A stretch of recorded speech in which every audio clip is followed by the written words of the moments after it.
In the past few weeks, Wall Street's been rocked as banks closed and markets tumbled. But for many of you, the people I've met in town halls, backyards, and diners across America, our troubled economy isn't news. 600,000 Americans have lost their jobs since January. Paychecks are flat, and home values are falling. It's hard to pay for gas and groceries, and if you put it on a credit card, they've probably raised your rates.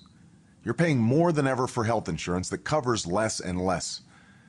This isn't just a string of bad luck.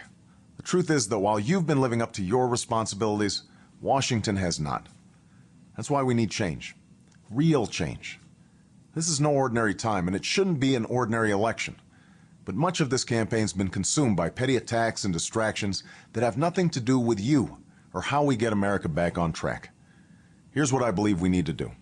Reform our tax system to give a $1,000 tax break to the middle class instead of showering more on oil companies and corporations that outsource our jobs.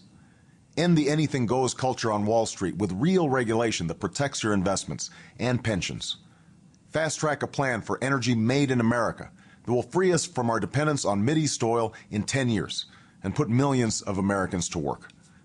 Crack down on lobbyists once and for all, so their backroom deal-making no longer drowns out the voices of the middle class and undermines our common interests as Americans. And yes, bring a responsible end to the war in Iraq, so we stop spending billions each month rebuilding their country when we should be rebuilding ours. Doing these things won't be easy, but we're Americans. We've met tough challenges before, and we can again. I'm Barack Obama. I hope you'll read my economic plan.